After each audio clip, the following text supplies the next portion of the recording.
before anything had a name, before there was firm ground, or sky, or the sun and moon, there was Apsu, the sweet water sea, and Tiamat, the salt water sea.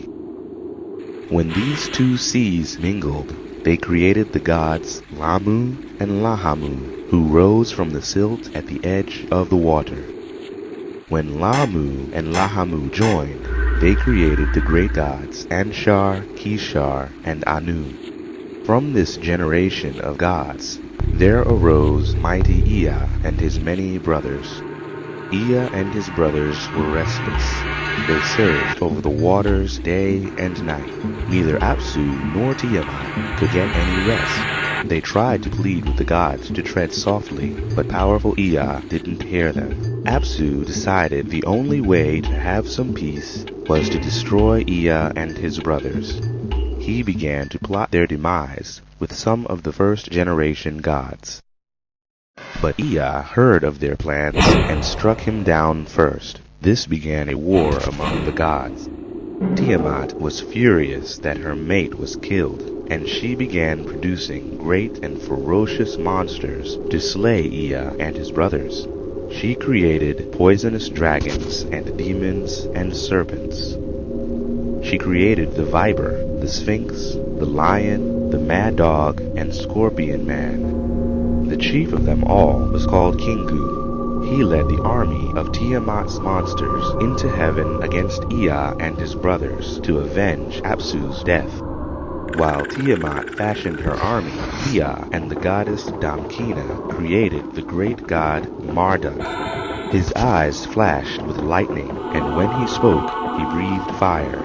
He was fearless and radiant. The gods cowered before him. "You are the great sun," they cried. Ea and the gods told him of the advancing army. They needed his help to defeat them. "I will fight for you, but after the war is over, I shall rule the universe on high."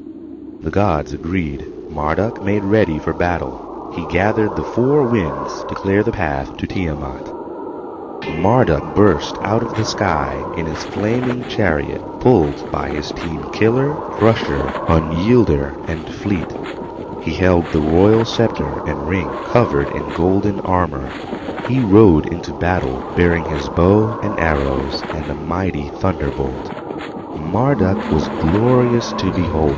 He struck fear in the hearts of all Tiamat's brood. The sea waters of Tiamat swirled together and formed a vast and fearsome dragon. She opened her mouth wide to scream. Before she could utter a word, Marduk cast a hurricane into her mouth. She swallowed it, and the hurricane almost burst her apart from the inside. Before she could cast a single spell, Marduk let one of his arrows fly. It cut her neatly in half. Tiamat's monsters trembled as she died. Marduk raised half of her body to the heavens to form the sky, and the other half formed the earth. Marduk was victorious, and now the undisputed king of the universe.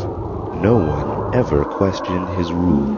He created the days of the year, the planets and their paths in the heavens, the stars and their constellations, and the moon and her moods.